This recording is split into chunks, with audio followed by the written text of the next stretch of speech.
ایسا خطیب بکمال لاؤ، میرے ندیم کی مثال لاؤ۔ ایسا خطیب بکمال لاؤ، میرے ندیم کی مثال لاؤ۔ ایسا خطیب بکمال لاؤ، میرے ندیم کی مثال لاؤ، میرے ندیم کی مثال لاؤ۔ مسلک و دین کا وکیل ہے یہ، شہر خطابت کی قندیل ہے یہ۔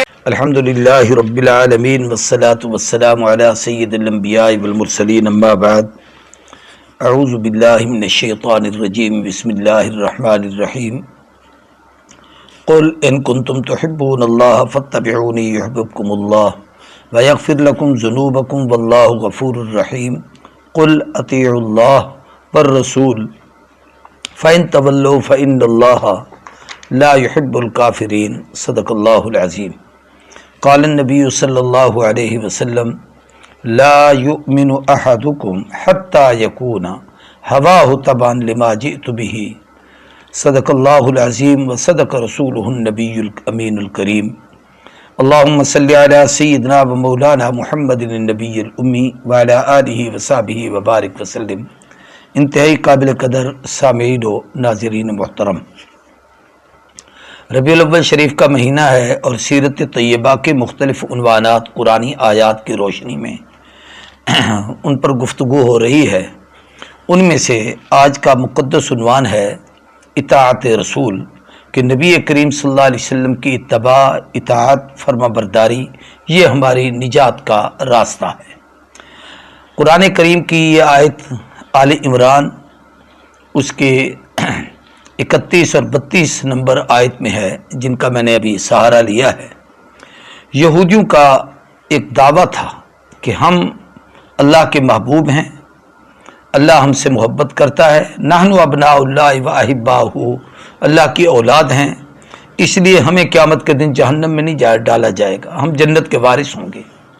اللہ تبارک و تعالیٰ نے اس کے جواب میں ارشاد فرمایا کہ میرے پیارے محبوب، آپ ان کو یہ کہیے کہ قل ان کنتم تحبون اللہ، اگر تم اللہ سے محبت کے دعوے دار ہو، تم یہ دعویٰ کرتے ہو کہ ہمیں اللہ سے بہت پیار ہے، اللہ سے محبت کرتے ہیں، تو فاتبعونی یحببکم اللہ، میری اتباع کرو، اللہ تمہیں محبوب رکھے گا۔ اور صرف محبوب نہیں، یغفر لکم ذنوبکم، تمہارے گناہ معاف ہوں گے، اور اللہ بخشنے والا، رحم کرنے والا ہے۔ محبت ایک اندر کی کیفیت کا نام ہے، اس کا کوئی اظہار نہیں ہوتا، اس کی کوئی ایسی حیثیت نہیں ہوتی کہ کسی کے سامنے آشکارا ہو کہ اس کو، جب تک کہ وہ اس کا اظہار نہ کرے۔ یہ اندر کی چیز ہے، اور وہ اندر ایک کیفیت ہوتی ہے پیار کی، شفقت کی، انس کی، الفت کی، جسے محبت کہا جاتا ہے، اور یہ محبت کے سارے یہی معنی ہوتے ہیں۔ تو نبی کریم صلی اللہ علیہ وآلہ وسلم نے ارشاد فرمایا کہ اگر تم اللہ سے محبت کے دعوے دار ہو کہ ہم اللہ سے محبت کرتے ہیں، ہمیں اللہ سے پیار ہے، ہم اللہ کے ساتھ اپنا تعلق رکھتے ہیں، تو اس تعلق کا اظہار یوں ہی ہوگا کہ اللہ نے جنہیں اپنا محبوب بنایا ہے، یعنی آمنہ کے در یتیم نبی کریم رؤوف الرحیم علیہ التحیۃ والتسلیم سیدنا محمد الرسول اللہ صلی اللہ علیہ وسلم، اس محبوب کی تم اطاعت کرو، پھر اللہ تم سے پیار کرے گا۔ اس میں دو چیزیں بڑی عجیب ہیں۔ ایک تو یہ ہے کہ ان کا دعویٰ تھا کہ ہم اللہ سے محبت کرتے ہیں، اللہ نے فرمایا محبوب آپ ان کو کہیں کہ اگر تم اس دعوے میں سچے ہو کہ اللہ سے محبت کرتے ہیں تو پھر تم میری اتباع کرو۔ کیوں؟ کہ آقا اللہ کے محبوب ہیں، اللہ کے لاڈلے ہیں، اللہ کے پیارے ہیں، اللہ کے رسول ہیں، اللہ کے فرستادہ ہیں، اللہ کے نمائندہ ہیں، اللہ کے احکامات لانے والے ہیں، اللہ کے حکموں کے مطابق اپنی زندگی بسر کرنے والے ہیں۔ تم اگر رب سے محبت کا دعویٰ کرتے ہو تو رب کو تو تم نے دیکھا نہیں، اللہ تک تمہاری رسائی نہیں، اللہ اور میرے اور آپ کے مخلوق اور خالق کے درمیان جو سب سے بڑا رابطہ ہے، جو سب سے بڑا واسطہ ہے، جو سب سے بڑا تعلق کا ذریعہ ہے، وہ آمنہ کے در یتیم حضرت محمد الرسول اللہ صلی اللہ علیہ وسلم کی ذات گرامی ہیں۔ اس لیے اس محبوب کی اتباع کرنا یہ اللہ سے اس تعلق کو قائم کرنے کی علامت ہوگی۔ تو تم میرے محبوب کی اتباع کرو، فاتبعونی، اس نبی کی اتباع کرو جس کو اللہ نے اپنے محبوب اور نبی اور رسول بنا کر بھیجا ہے۔ ان کی اتباع میں اللہ کی محبت ملے گی۔ اب ان کا دعویٰ یہ تھا کہ ہم اللہ سے محبت کرتے ہیں۔ اللہ نے فرمایا تم چھوٹی چیز کر رہے ہو کہ تم دعویٰ کرتے ہو محبت کرتے ہیں، رب محبت کرے نہ کرے اس کا دعویٰ نہیں ہے، لیکن اگر تم میرے محبوب آمنہ کے لال صاحب جمال و کمال محبوب ذوالجلال سیدنا محمد الرسول اللہ صلی اللہ علیہ وآلہ وسلم آپ کی ذات اقدس سے کی اتباع کرنا شروع کر دو، ان کے حکموں کی تابعداری کرنا شروع کر دو، ان کے نقش قدم پر چلنا شروع کر دو، ان کے احکامات اور بتائے حکموں کی اطاعت شروع کر دو، تو یاد رکھو اس اطاعت کے بدلے میں یحببکم اللہ، اللہ تم سے محبت کریں گے، اللہ تم سے پیار کریں گے۔ یعنی پہلے یہ تھا کہ ہم محب ہیں، اللہ محبوب ہے، اللہ کہتا ہے میرے نبی کی اتباع کر لو تو یحببکم اللہ، پھر تم محب ہو، اللہ تم سے محبت کرے گا۔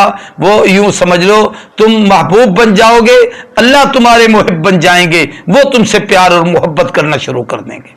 اب یہاں ایک عجیب بات ہے کہ آقا کا تو ایک بڑا مقام ہے، پوری کائنات میں سب سے اعلیٰ عرفہ افضل ہستی آمنہ کے در یتیم کی ہے۔ آپ حسینوں میں احسن ہیں، جمیلوں میں اجمل ہیں، شریفوں میں اشرف ہیں، سید الرسل ہیں، مولا کل ہیں، ختم الرسل ہیں، امام الاولین والآخرین ہیں، خاتم النبیین ہیں۔ کہاں آپ کا مقام اور کہاں میں اور آپ خطا کار؟ کہاں آپ کی ہستی کہ آپ اللہ کے محبوب، کہاں میں اور آپ کے اللہ ہمیں اپنے محبوب بنا لے؟ یہ چنسبت خاک را با عالم پاک را، خاک کے ذرے کو آفتاب و مہتاب سے کیا نسبت؟ کہاں وہ آسمانوں کا سورج اور کہاں میں اور آپ زمین کے ذرے؟ لیکن اللہ کہتے ہیں جب تم میرے محبوب کی اتباع کرو گے، ان کے نقش قدم پر چلو گے، تو بے شک تم میرے محبوب نہیں ہو، محبوب وہ ہیں، لیکن چونکہ میرے محبوب کی ادائیں تمہیں محبوب ہوں گی، ان کے مطابق بولو گے، ان کے کہنے کے مطابق کھاؤ گے، پیو گے، چلو گے، پھرو گے، گفتگو کرو گے، عمل کرو گے، ان کی ایک ایک ادا کو سامنے رکھو گے کہ ہم ان کو کیسے راضی کریں، یہ جیسے راضی ہوں گے پھر اللہ بھی تم سے راضی ہو جائے گا۔ پھر صرف کم درجہ نہیں کہ تم اللہ کے محب ہو اور اللہ محبوب ہو، نہیں، پھر یحببکم اللہ، چونکہ محمد کریم اللہ کے محبوب ہیں، پھر اللہ تم سے محبت کرنا شروع کر دے گا، اللہ تم سے پیار کرے گا، پھر تم محبوب بن جاؤ گے، اللہ تمہارے محب بن جائیں گے۔ اب یہ کہ وہ کتنا بڑا اونچا مقام محبوب کا، پھر ہم تو خطا کے پتلے ہیں، گناہ گار ہیں، لغزشیں ہیں، خطائیں ہیں، عیوب ہیں، نقائص ہیں، حضور تو ان تمام چیزوں سے پاک ہیں، وہ بھی رب کے محبوب، ہم بھی رب کے محبوب، یہ کیسے ہوگا؟ تو میرے پیارے بھائیوں اور بزرگوں، ہم ان جیسے تو نہیں، نہ کوئی ہے، نہ ہوگا، نہ ہو سکتا ہے، نہ جب تھا نہ اب ہے، نہ ہوگا میسر، شریک خدا اور جواب محمد، ان جیسے تو نہیں، لیکن جب ان کے نقش قدم پر چلیں گے تو پھر رب کہتا ہے کہ جب میرے محبوب کے نقش قدم پر چلو گے تو پھر میں تمہیں اپنا محبوب اس لیے بناؤں گا کہ آگے اسی سوال کا جواب دیا، وَيَغْفِرْ لَكُمْ ذُنُوبَكُمْ، میں تمہارے گناہوں کو معاف کر دوں گا۔ یعنی پھر میں تمہاری خطاؤں کو دیکھوں یا اپنے محبوب کی اداؤں کو دیکھوں، تمہارے گناہوں پر نظر ڈالوں یا اپنے یار کے نقش قدم پہ چلنے والی تمہاری اداؤں کو دیکھوں؟ جب تم میرے محبوب کی اداؤں کو اپناؤ گے تو پھر میں تمہارے عیبوں پر پردے ڈال کے، تمہارے گناہوں کو معاف کر کے، پھر تمہاری مغفرت کے فیصلے کر کے، پھر اپنے محبوب کی، جو مجھے اپنے محبوب سے محبت ہے، پھر میں تمہیں بھی اپنا محبوب بنا لوں گا۔ یہ وہ ذریعہ ہے، یہ وہ واسطہ ہے، یہ وہ ذریعہ ہے، یہ وہ سبب اور وسیلہ ذریعہ ہے ہمارے آپ کے اللہ کا قرب حاصل کرنے کی کہ اللہ کے محبوب کی اتباع کی جائے، جیسے اللہ تبارک و تعالیٰ نے اللہ کے محبوب کی اتباع کا حکم دیا ہے۔ یغفر لکم ذنوبکم، اللہ تبارک و تعالیٰ تو فرمایا تمہارے گناہوں کو معاف کریں گے، واللہ غفور الرحیم، اور اللہ تبارک و تعالی بخشنے والے رحم کرنے والے ہیں۔ اگلی آیت میں فرمایا قل اطیعوا اللہ، اللہ کی اطاعت کیجئے، والرسول، اور اس کے رسول کی اطاعت کیجئے۔ قرآن مجید میں جہاں بھی اللہ نے اپنی اطاعت کا ذکر کیا ہے ساتھ ہی رسول کی اطاعت، اطیعوا اللہ واطیعوا الرسول، من یطع الرسول فقد اطاع اللہ، جس نے رسول کی اطاعت کی اس نے اللہ کی اطاعت کی، اس لیے کہ رسول کو تو ہم دیکھتے ہیں، رسول کو تو ہم نے گویا صحابہ کرام نے اپنی آنکھوں سے دیکھا ہے، آپ کی اداؤں کو نقل کیا ہے، آپ کی عادات طیبات، آپ کی صفات مقدسہ، آپ کے گویا اعمال و حرکات و سکنات، ایک ایک چیز کو انہوں نے محفوظ کیا ہے۔ تو اللہ فرماتے ہیں اصل رسول کی اطاعت ہی اللہ کی اطاعت ہے۔ مثلا حضور نماز پڑھ رہے ہیں تو ہم نے تو محبوب کو دیکھ کے پڑھنا ہے، اللہ کے تو امر ہے کہ پڑھو، اللہ تو نہیں پڑھتا، پڑھتے تو محبوب ہیں، تو ہمیں حضور کی نماز کو دیکھ کے اپنی نماز بنانی ہے، حضور کی اتباع کرنی ہے، حضور کے روزے کی طرح ہم نے روزے رکھنا ہے، محبوب کا حج دیکھ کر ہم نے حج کرنا ہے، حضور کی تجارت دیکھ کر ہم نے تجارت کرنی ہے، حضور صلی اللہ علیہ وسلم کے معاملات دیکھ کر ہم نے معاملات کرنے ہیں۔ تو یہ ہے کہ اطیعوا اللہ واطیعوا الرسول، اللہ اور رسول کی اطاعت کرو۔ اوپر لفظ اتباع ہے، یہاں اطاعت ہے، دونوں میں ایک لطیف اور نفیس سا فرق ہے۔ اتباع تبع سے ہے جس کا معنی ہے پیچھے پیچھے چلنا۔ پانی کیسے پیوں؟ جیسے حضور نے پیا ویسے پیو، آپ نے 3 سانس میں پیا، یہ پینا اتباع ہے، یہ آپ کی اتباع ہے۔ آپ نے بسم اللہ پڑھ کے پیا، ایسے پینا اتباع ہے۔ آپ نے بیٹھ کر پانی پیا، ایسے پینا اتباع ہے۔ پانی کو دیکھ کر پیا ہے، ایسے پینا یہ اتباع ہے۔ پھر آخر میں الحمدللہ کہا ہے، شروع میں بسم اللہ پڑھا ہے، یہ اتباع ہے۔ اللہ تو نہیں پیتے، اس لیے نبی کی اتباع ہی اصل اللہ کی اطاعت ہے۔ اور اطاعت کے معنی ہوتے ہیں فرما برداری، کہ جو حکم دیں اس کو پورا کرو۔ اب رب نے حکم دیا اقیموا الصلاۃ، نماز پڑھو، طریقہ کیا ہے؟ اتباع رسول، صلو کما رأیتمونی اصلی، جیسے میں پڑھتا ہوں ویسے پڑھو۔ روزہ رکھو، کیسے رکھیں؟ تو فرمایا میرے محبوب کی سیرت کو سامنے رکھ لو۔ ہم نے اس دواجی زندگی گزارنی ہے، کیسے گزاریں؟ اللہ تو ان چیزوں سے پاک ہے۔ اطیعوا اللہ، اللہ کا حکم یہ ہے کہ اطیعوا الرسول، اللہ کے رسول کی اطاعت کرو، گویا تم اللہ تبارک و تعالیٰ کی اتباع اور اطاعت کر رہے ہو۔ فَإِن تَوَلَّوْا، اور اگر مومن ہو کر تم اس سے پھر گئے، کلمہ پڑھنے کے بعد نبی کی اطاعت کا انکار کر دیا، اور یہ انکار اگر اعتقادی طور پر ہے تو فإن اللہ لا يحب الکافرین، اللہ کافروں کو پسند نہیں کرتے۔ اور اگر عقیدہ درست ہے اور خدا نہ خواستہ عمل میں کوتاہی ہے تو پھر بھی گناہگار ضرور ہوں گے، اس لیے کہ اللہ کے نبی کی اتباع نہیں کی۔ حدیث پاک میں آتا ہے، نبی کریم صلی اللہ علیہ وسلم نے فرمایا من اطاعنی فقد اطاع اللہ، جس نے میری اطاعت کی اس نے رب کی اطاعت کی، ومن عصانی فقد عصی اللہ، جس نے میری نافرمانی کی اس نے رب کی نافرمانی کی۔ گویا اللہ کے نبی کی اتباع میں خدا کے حکم کی تعمیل ہے، اور نبی کی نافرمانی میں خدا کے احکامات کی نافرمانی ہے۔ اور ایک حدیث جو میں نے خطبے میں پڑھی، آقا نے ارشاد فرمایا کہ لا یؤمن احدکم حتی یکون ہواہ تبعا لما جئت بہ، تم میں سے کوئی آدمی اس وقت تک مومن کامل نہیں بن سکتا جب تک کہ اس کی پوری زندگی میرے لائے ہوئے دین کے تابع نہ ہو جائے، اس کی اتباع نہ کرو۔ جیسے آقا صلی اللہ علیہ وسلم نے جو عمل کیا، جیسے کھایا، جیسے پیا، جیسے چلے، جیسے تجارت، جیسے معاملات، جیسے معاشرت، جیسے معیشت، جیسے سیاست، جیسے اقتصادیات، کسی چیز میں دنیا کا کوئی ایسا اسلوب اور اصول اور کوئی رابطہ اور کوئی ایسا ذریعہ نہیں جو حضور نے ہمیں سکھایا نہ ہو، یعنی تمام زندگی کے اسلوب سکھا دیے ہیں۔ یہ بات نہیں کہ ہم آدھے تیتر آدھے بٹیر بنے.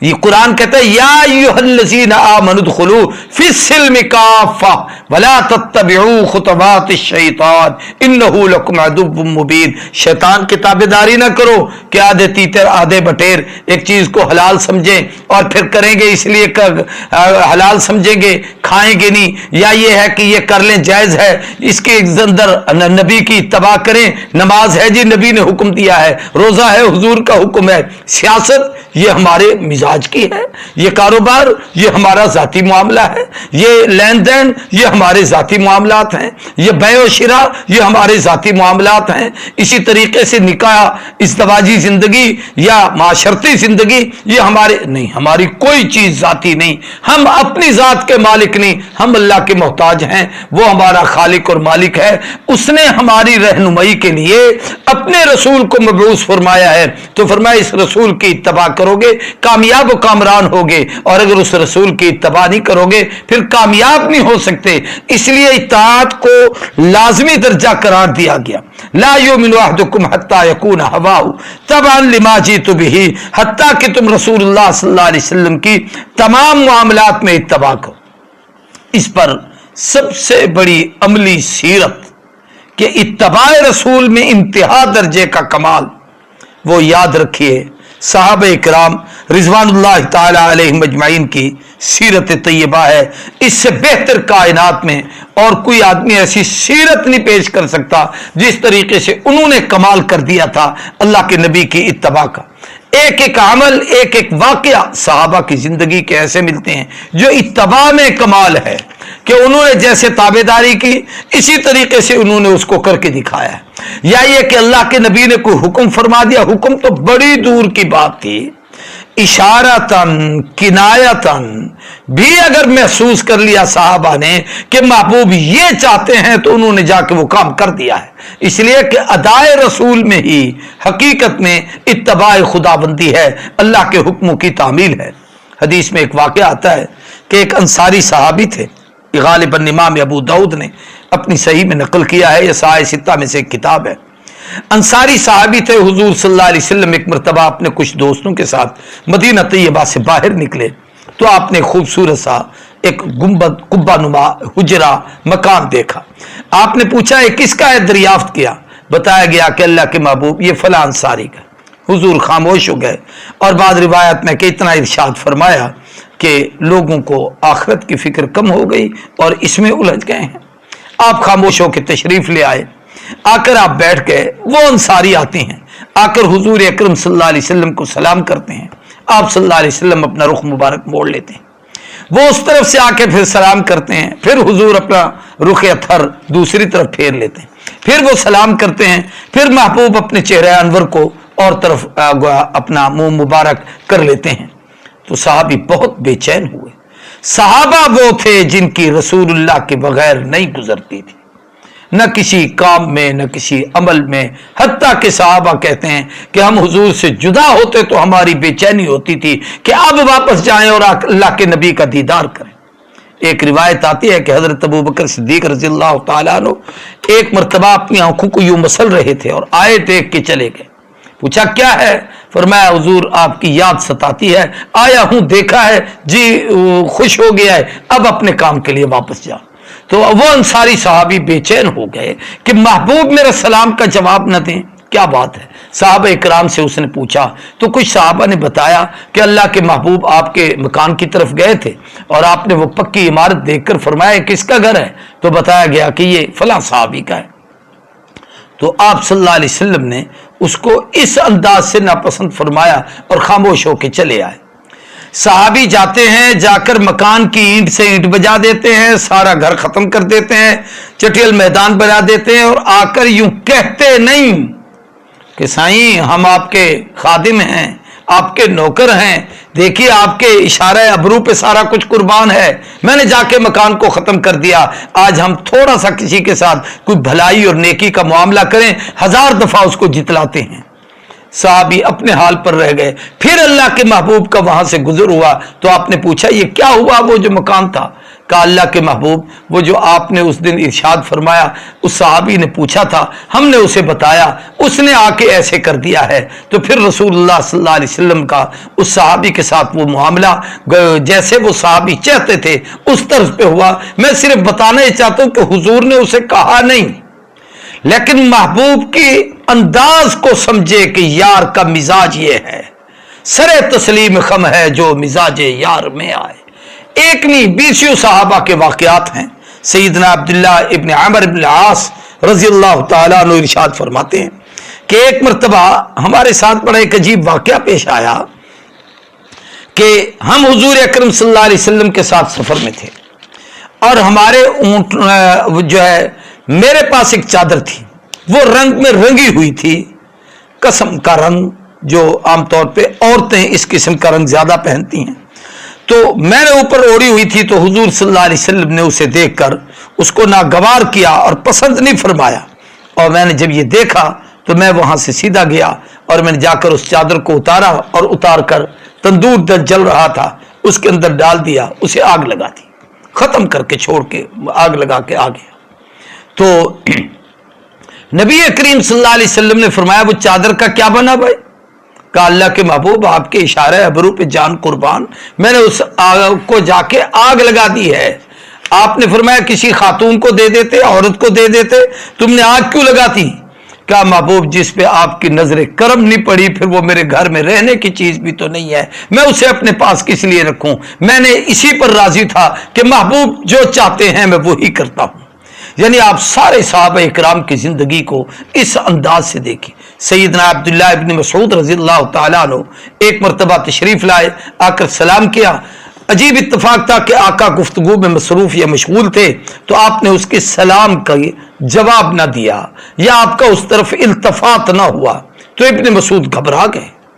ابن مسعود صحابہ میں وہ ہیں جو اولین میں اسلام لے آئے تھے اور حضور صلی اللہ علیہ وسلم کے صاحب السواق، صاحب النالین، مسواک آپ کے پاس، آپ کا جوتے مبارک آپ کے پاس، آپ کا تکیہ آپ کے پاس ہوتا تھا، سفر حضر کے ساتھی تھے اور نماز ابن مسعود سب سے زیادہ حضور کے مشابہ پڑھا کرتے تھے اور حضور قرآن مجید کے مفسرین صحابہ میں سے ہیں. بے چین ہو گئے کہ اللہ کے محبوب نہیں بول رہے. آخر پھر جب انہوں نے دوسری دفعہ سلام کیا اور رحمت کائنات نے توجہ فرمائی، پھر کہیں جا کے سیدنا عبداللہ ابن مسعود کو ہوش آیا کہ یہ تو اللہ کے محبوب صلی اللہ علیہ وسلم نے نظر کرم فرما دی ہے، ورنہ وہ بے چینی کی کیفیت تھی. میں عرض یہ کرنا چاہتا ہوں عبادات و معاملات اور باقی معاشرت اور معیشت اور سیاست کی باتیں تو اپنی جگہ پر رہیں، اتنی سی ادا بھی یوں نہیں کہ محبوب کے مزاج کے خلاف ہم کوئی کام کر دیں. حضرت رافع رضی اللہ تعالیٰ عنہ جلیل قدر صحابی ہیں، یہ بھی ابو داؤد نے کتاب اللباس نے اس روایت کو نقل کیا ہے کہ سرخ رنگ کی چادریں ہمارے اونٹوں پر تھی، ہم سفر میں تھے تو نبی کریم صلی اللہ علیہ وسلم نے دیکھ کر اتنا فرمایا کہ مجھے لگتا ہے تم پر سرخی غالب ہو رہی ہے. یعنی تم پر یہ چادریں ڈالنا جانوروں پر، اونٹوں پر، جیسے بڑے بڑے جھول ڈال کے یا عام طور پر ہم میلوں پر اور ادھر ادھر لوگ دیکھتے ہیں اپنے جانوروں کو سجا کر بیلوں پر اونٹوں پر بڑی بڑی چادریں ڈال کے آتے ہیں، شوبدہ بازی ہوتی ہے.